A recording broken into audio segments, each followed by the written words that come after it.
राज ठाकरे ने 3 मई तक मुंबई के सभी मस्जिदों से लाउडस्पीकर हटाने का अल्टीमेटम दे दिया है। ठाकरे ने कहा कि अगर लाउडस्पीकर नहीं हटाए गए तो मस्जिदों के आगे हमारे कार्यकर्ता हनुमान चालीसा बजाएंगे। अगर कोई हिंदू है और वो आतंकवादी है, वो मारता है मासूम लोगों को, उसके बारे में भी यही कहेंगे आप? हिंदू पहले आतंकवादी नहीं हो सकता। ये क्या बात हुई? इस देश के अंदर एक भी दंगा हिंदुओं की ओर से नहीं हुआ है। आजादी के बाद सबसे बड़ा दंगा फसाद जो हिंदुस्तान में हुआ वो था बाबरी मस्जिद का। बाबरी मस्जिद को सन 1980 के पहले कौन जानता था? मैं तो नहीं जानता था, कुछ लोग शायद जानते थे। आम हिंदुस्तानी जानता ही नहीं था बाबरी मस्जिद क्या है और राम जन्मभूमि की जगह क्या है। ना मुस्लिम जानता था ना हिंदू जानता था। आम मुसलमान जानता ही नहीं था, आम हिंदू जानता ही नहीं था, आम हिंदुस्तानी नहीं जानता था। लेकिन इसको एक पॉलिटिकल प्लॉय बनाया गया, पॉलिटिशियन वोट बैंक के लिए। सुप्रीम कोर्ट ने ऑर्डर पास किया था कि इस डिस्प्यूटेड साइट पे, इस इख्तिलाफी जगह पे कोई नहीं आना चाहिए। उसके बावजूद 6 दिसंबर सन 1992 में, 1992 में 6 दिसंबर में एक बड़ी गैदरिंग हुई उसी डिस्प्यूटेड साइट के ऊपर, बाबरी मस्जिद राम जन्मभूमि इश्यू की जगह पे। ऑर्डर था सुप्रीम कोर्ट का, सबसे हाईएस्ट अथॉरिटी इस मुल्क की, नो गैदरिंग। तो भी गैदरिंग हुई। कौन गैदरिंग किया? Opposite party of politicians, politicians in the opposite party. हुकूमत चाहती थी तो रोक सकती थी, आसानी है, पुलिस उसके पास है, हथियार था, आसानी, लेकिन नहीं रोका। क्यों नहीं रोका? ऑपोजिशन ने गैदरिंग की वोट बैंक के लिए, क्या मुझे वोट मिलेगा। पॉलिटिशियन जो पावर में थे, अगर मैं उनको रोकूंगा तो मेरा वोट बैंक जाएगा, तो जाने दिया, आन दो, नो प्रॉब्लम, आ जाओ, पीछे के रास्ते से आओ। लेकिन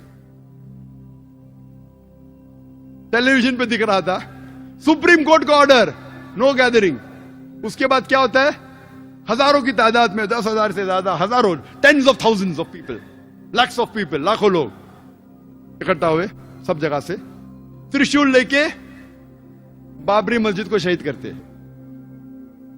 कोई भी अक्लमंद इंसान क्या त्रिशूल और तलवार से बाबरी मस्जिद नीचे आ सकती है? सैकड़ों साल से इतनी मजबूत इमारत आ सकती है? बोलते स्पॉन्टेनियस रिएक्शन था, प्लानिंग नहीं थी। टेलीविजन पे लाइव दिख रहा है, लाइव दिखा रहे, लाइव टेलीकास्ट, लाइव मैच होता है ना, वैसा लाइव दिखा रहे थे।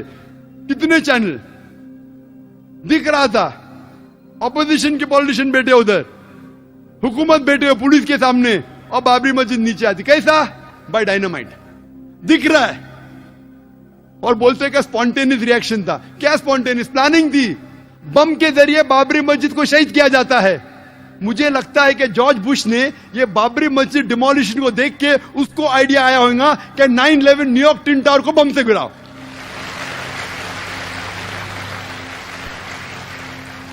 सारे हिंदुस्तान में दंगे फसाद होते, दंगे फसाद होने के बाद एक्शन का रिएक्शन होता है, हजारों लोग मारे जाते, हजारों लोग का कत्ल होता है सारे हिंदुस्तान में, अक्सर मुसलमान, और खुसूसन बॉम्बे में।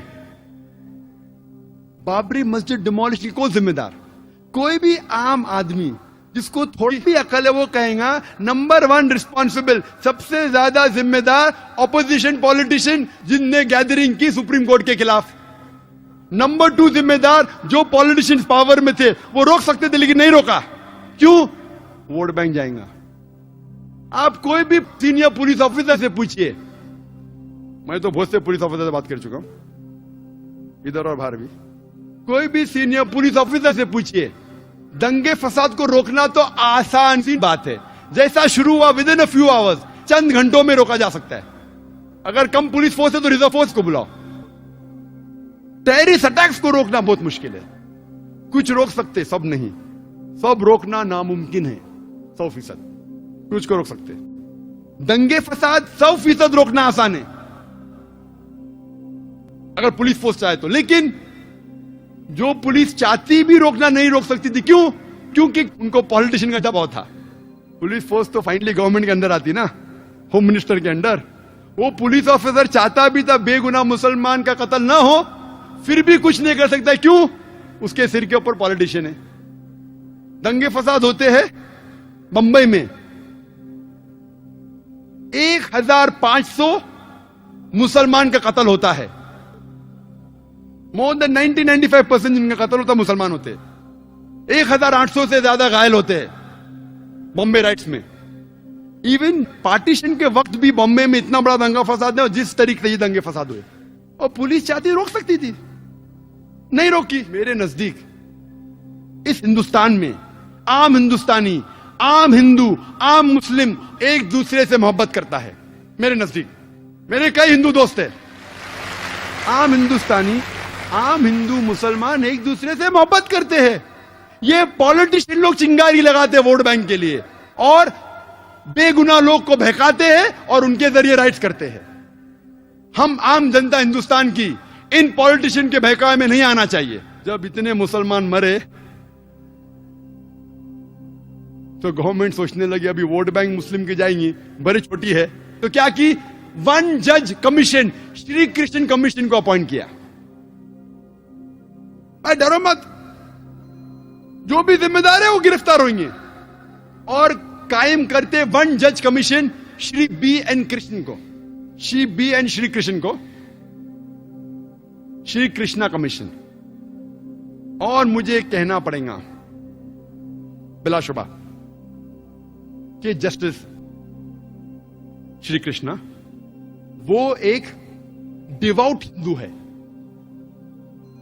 हिंदू धर्म का पालन करते हैं, लेकिन साथ साथ वो एक जस्ट और अपराइट इंसान है. साथ साथ वो एक ईमानदार और अदल के इंसान है, नागरिक है. हमें गर्व है उसके ऊपर. जस्टिस श्री कृष्णा अकेला 1 मैन कमीशन, वो क्या करता है, वो तहकीक करने लगता है कि जिम्मेदार कौन है. रिपोर्ट बनाते 2 वॉल्यूम में. पहले वॉल्यूम में कहां कहां हमले हुए, क्यों हुए, क्या. दूसरे वॉल्यूम में कौन कौन जिम्मेदार थे. श्री कृष्णा कहते हैं, जस्टिस श्री कृष्ण, मैं नहीं कह रहा हूं, जस्टिस श्री कृष्णा कहते हैं कि ये राइट्स के जिम्मेदार, इट वॉज प्री प्लान्ड.